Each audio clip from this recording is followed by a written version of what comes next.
Olá, boa tarde. Sejam bem-vindos a mais uma edição de Mercado e Companhia. Vamos aos destaques de hoje a partir de agora. Dólar cai e preço da soja recua até R$ 2,00 por saca no interior do Brasil. Você vai ver que a gente registrou aqui no país mais uma madrugada fria e em algumas áreas o risco de geada deve continuar até sexta-feira. Governo quer linha emergencial de crédito para agricultores familiares e mais. Apesar de frete mais caro em Mato Grosso, a relação de troca por milho está no melhor do que em 2019, é o que apontou o IMEA. E ainda, o Canal Rural, que é pioneiro na transmissão de leilões, com o primeiro evento virtual realizado já há 18 anos. E essa estratégia tem mudado a vida da pecuária aqui no Brasil. A gente vai tratar disso e muito mais nessa edição de Mercado e Companhia que já está no ar.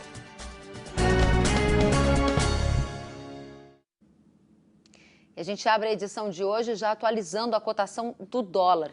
Vejam comigo, a moeda norte-americana atingiu o menor patamar intraday, ou seja, dentro de um pregão desde 30 de abril. E chegou a esse aí, 5,36 mais 1. Essa é a cotação de hoje, uma queda de 1,76%. Na mínima, atingiu 5,35, um pouquinho abaixo desse padrão que você está vendo aí na tela. Já o índice da Bolsa de Valores de São Paulo começou a semana com alta ontem que você viu, superando 3%, e agora sobe 1,34% aos 86.811 pontos. E por que o dólar cai? É isso que a gente vai agora entender na análise do economista Roberto Troster. Ele avalia que parte dessa queda do dólar é uma consequência de um maior otimismo com a retomada gradual das atividades na economia mundial. O dólar está caindo. É uma boa notícia, está voltando a um valor possivelmente abaixo de R$ 5,00 nas próximas semanas. Fatores externos explicam um pouco dessa queda do dólar. Ele está caindo em muitos países e fruto basicamente de um otimismo maior com a retomada da economia. A Bolsa de Nova York está subindo e os preços do petróleo estão subindo por conta de uma previsão de uma demanda mais alta de combustíveis.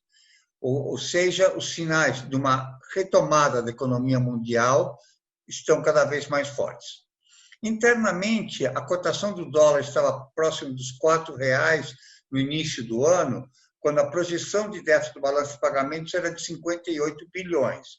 Essa projeção caiu agora para 33 bilhões, ou seja, uma demanda menor de dólares. Isso deveria empurrar ainda mais para baixo a cotação da divisa norte-americana.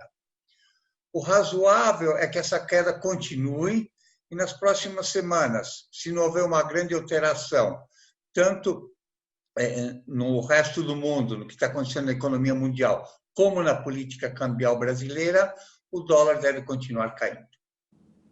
Tá aí a opinião do economista Roberto Troster e aqui deixando bem clara a informação. O dólar atingiu esta mínima durante um pregão e este patamar ao redor de 5,34, 5,35 é o mais baixo, pelo menos desde abril, como você acabou de observar.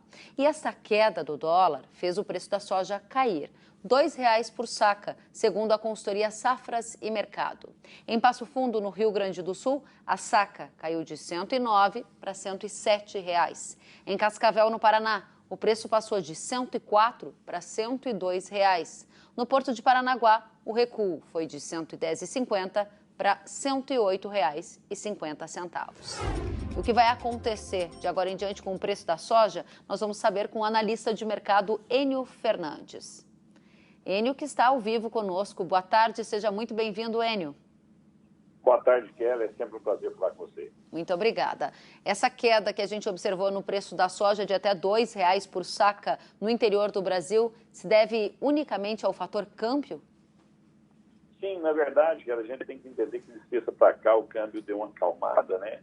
E a gente está vendo variações importantes, 1,5% no dia, mais 1% no outro. Isso inevitavelmente vai descontar no preço da soja. Só que o produtor brasileiro foi muito hábil na comercialização. Quando a gente teve aqueles ralis muito fortes de câmbio, ele acelerou na sua comercialização. E nós estamos muito bem vendidos nessa safra velha. Então tem um certo conforto aí. Se o dólar continuar caindo, nós vamos ver um movimento de correção nos prêmios, porque nós vamos ter a disputa entre o esmagador e o exportador por essa soja. Então, não vejo um sinal de perigo para o produtor, não. Pelo contrário, daqui para o final do ano, a disputa pelo resto de soja que sobra vai ser intensa. Você quer dizer que mesmo que o dólar caia mais, o preço da soja não deve romper esses patamares atuais? Ele vai ter sustentação basicamente na demanda? O que eu estou querendo dizer é que a tendência é que a queda do dólar não seja totalmente repassada para os preços da soja, porque o câmbio vai corrigir isso. Vou te dar um exemplo. Se você pegar as esmagadoras de soja, elas estão praticamente com agosto já definido, já pronto. Quando eu vou nas exportadoras, esse budget está pronto até setembro, né? Daqui para frente é natural uma diminuição dessa ânsia pela soja. Só que o produtor brasileiro já vendeu mais de 85% da sua soja. Não tem soja para chegar até o final do ano. Nós vamos ver algumas plantas de soja, algumas esmagadoras de soja pararem suas atividades antes. Mas mesmo assim nós vamos ter disputa por essa pouca soja que resta. Eu duvido muito que a soja caia muito forte, mesmo que o câmbio ceda perto de 5, 5,10. Eu não sei qual é o caminho do câmbio, não é minha área isso. Mas o que eu sei é que tem muito pouca soja e quedas nos preços da soja em reais aqui ou no câmbio vão fazer os prêmios subirem. Muito bem. Isso significa que, nesse momento, o produtor ainda deve aproveitar para fazer negócio, por exemplo, para 21? Na verdade, quando a gente olha para 21, de novo, os produtores foram muito rápidos na sua proteção, né? Captaram recursos reais, travaram os seus preços futuros, garantiram margem. A relação de troca não ficou tão ruim assim, ainda está muito boa, ele consegue travar boas margens. Estão um certo conforto. Depende muito de onde ele está. Quando eu olho muito para o Mato Grosso, a rapidez que os produtores travaram a sua safra é muito saudável, mas eu teria um pouco de calma agora. A gente nem entrou no mercado de clima nos Estados Unidos. O americano está terminando de plantar agora, né? Mais algumas semanas ele termina o seu plantio. Nós temos todo um clima de safra lá, temos todo um clima de safra na América do Sul. Você entrar totalmente vendido é um risco muito alto. A gente pode ter novidades aí. Vou te dar um exemplo. Quando o dólar chegou a 4,10, 4,20, 4,30, muitas pessoas que tinham operação dolarizadas internaram o câmbio achando que ele tinha chegado no limite. O que a gente viu o imponderável, né? O câmbio subindo muito fortemente. A gente também pode ter um imponderável. Já imaginou uma quebra de safra forte nos Estados Unidos? Isso afetaria os preços da soja. Então, o hedge é importante para você proteger. Se você já protegeu parte da sua safra, 50%, 40%, um pouco de calma. Vamos ver como é que vai desenvolver daqui para o final do ano. Enio, você falou em safra norte-americana. Esse é foco da atenção no mercado nesse momento. Ontem, feriado, a gente não teve os dados da evolução do plantio, mas o que temos observado é que os trabalhos em campo estão num dos ritmos mais acelerados dos últimos anos. Que efeito isso tem para o mercado agrícola? Boa pergunta. O que acontece? Na maioria das vezes, quase todas as vezes, quando os Estados Unidos planta muito rápido, planta muito cedo, é porque o clima está ajudando, você tem tendências de boas produtividades. Mas isso é tendência, isso não é um fato. Recentemente, se eu não me engano, eu estou puxando de memória, 2016, eu acho. O que aconteceu? Plantaram extremamente rápido e tiveram um veranico no meio. Isso atrapalhou a produtividade norte-americana. A tendência é de boa safra nos Estados Unidos. Os mapas climáticos não mostram nenhuma grande anomalia. Mas, de novo, isso é tendência. O plantio mais rápido favorece também a sustentação dessa relação soja-milho. Por quê? Milho, na estimativa da Terra Agronegócio, é a gente chegar no final da tarde hoje, o USDA divulgando algo próximo de 90% já semeado de milho, e soja entre 68% e 72%, um número próximo de 71% também já semeado. O plantio rápido do milho evita que parte da área do milho migre para a soja. Evita que parte da área do milho migre para a soja. Isso significa, na prática, uma tendência de preço para o mercado de milho de qual forma, diante desse cenário que você traz, já que falamos de soja há pouco? Quando a gente olha no mercado internacional, falando milho para o final do ano e o ano que vem, o mundo vai ter o terceiro maior estoque da história de milho, né? Mais de 80 milhões de toneladas de milho nos Estados Unidos. caso a safra norte-americana seja boa. É impossível, é pouco provável, nada é impossível, né? Mas é pouco provável você ter estoques muito altos e preços muito altos também. O milho está orbitando agora perto de 3,25, 3,30, na incerteza da safra. Se os americanos colherem uma grande safra nos Estados Unidos, nós vamos ter preços de milho muito perto de $3 o bushel. Isso afeta o preço internacional.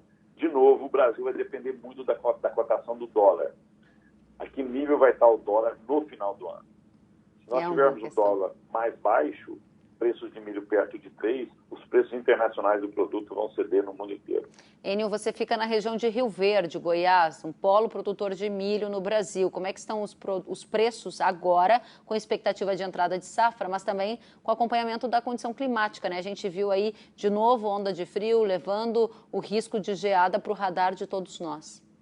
Não, a grande parte do milho já foi comercializado, que estava sendo estocado, né? Hoje você vende nessa região perto de Goiás a R$40, R$42, depende da posição que você está, logisticamente falando. Quando eu olho para a segunda safra, preços projetados em R$35, R$36 por saca, né? São bons preços ainda. Mas tivemos preços de 50 no milho spot, 51 no milho spot. Tivemos preços de 40 para o milho de segunda safra. Tá certo. Enio Fernandes, Terra Agronegócio, obrigada por abrir a edição de hoje conosco. Agradeço pela companhia e desejo um ótimo dia. E os preços da carne bovina devem se sustentar no início de junho, com a entrada de salários e também com o fim do feriado prolongado aqui em São Paulo. A expectativa é que o varejo tenha que se reabastecer. A média diária de exportações de carne bovina nos primeiros 15 dias de maio deste ano também é destaque. Foi 34,5% maior do que o observado no mesmo período do ano passado.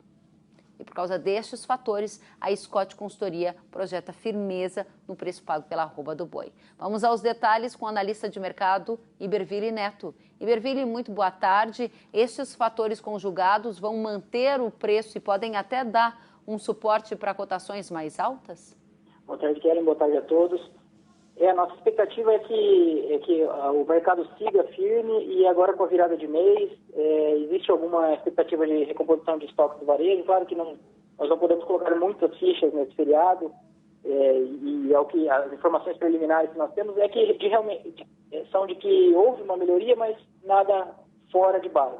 Mas isso gera a necessidade de alguma recomposição de estoque por parte do varejo e com o fator adicional que o varejo tem logo adiante o começo de mês. Então é uma recomposição de estoques que pode ser feita sem tanta preocupação como aquela recomposição feita no início de mês, que tem toda uma segunda quinzena pela frente. Do lado da oferta nós temos um cenário de retenção de fêmeas aí, e um final de safra bem enxuto. Então a associação de oferta enxuta, consumo doméstico em patamar basal, mas com alguns pontos positivos, e exportações indo bem, nos trazem essa expectativa de preços firmes e com possibilidade de até alguma força adicional à medida que esse final de safra vai ficando oficialmente para trás. Bom, o que você está dizendo é que, neste momento, o que impede um preço num patamar mais elevado para a arroba do boi é o consumo interno que ainda está enfraquecido, mas isso não vai impedir um fôlego extra que pode acontecer em junho. Isso, o consumo doméstico vem nesse ritmo de pandemia já há alguns meses, mas mesmo nesses momentos o começo de mês tem colaborado. E aí nós podemos detalhar algumas coisas, por exemplo, o dianteiro ele está relativamente valorizado frente ao frango e suíno e frente também ao traseiro, então é possível que haja algum ajuste, mas em linhas gerais a carcaça como um todo e o próprio mercado do boi, a nossa expectativa é um pouco mais firme, sim. O que você está dizendo é que o pior do preço do boi já ficou para trás em 2020? Sem bola de cristal, né? Porque de um dia para o outro um isolamento aumenta, um isolamento diminui, tudo isso afeta consumo, afeta a projeção econômica, etc. Mas se a gente usar uma referência histórica com o que a gente tem hoje de expectativa relacionada à exportação e ao que a gente acredita de oferta, é possível que daqui em diante o preço siga um pouco mais firme, sim. Bom, e isso se deve basicamente a novos mercados, exportação firme, reabertura da economia brasileira, entrada dos salários e um quadro ainda muito ajustado de oferta. O que pode melar essa previsão na sua avaliação, diante de todos os fatores pesando mais positivamente ou para a firmeza ou para a alta do preço? O que faria com que isso não acontecesse, o que pesaria contrariamente? Do lado da oferta, pelo que nós temos visto, não há expectativa de uma grande surpresa. A surpresa seria um excesso de oferta no curto prazo. O confinamento veio sem atratividade. Então, do lado da oferta, eu acredito que a gente tem um cenário relativamente seguro do ponto de vista de quem tem dado para vender, com o que a gente tem de informação hoje. O consumo doméstico, ele pode continuar ruim ou pode melhorar. Dificilmente, o patamar atual ele já está muito basal. Então, eu acredito que seja um ponto que está atrapalhando a precificação, mas ele não tenha muito... a tendência seja daqui para um pouquinho melhor, sem grandes expectativas também. Tá e certo. No mercado externo, nós temos China brigando um pouco mais no que diz respeito a preços, mas comprando bons volumes, outros mercados retomando as compras gradativamente aí após os lockdowns em suas respectivas regiões. E na parte logística, tudo fluindo bem, Iberville? Sim, em geral, nós temos algumas plantas com paralisações, com exigências do Ministério do Trabalho, algumas plantas com suspensões. Em Mato Grosso do Sul, houve uma planta que paralisou por iniciativa própria, e na volta houve identificação de mais casos. Então, é algo que tem que ser acompanhado, mas, de maneira geral, nós temos aí a cadeia fluindo. Iberville, Scott Consultoria, obrigada pela presença, pela atualização do mercado bovino. Uma boa tarde para você. Obrigado, boa tarde, um abraço a todos. A você também. Sentiu falta de algum conteúdo? Acesse canalrural.com.br.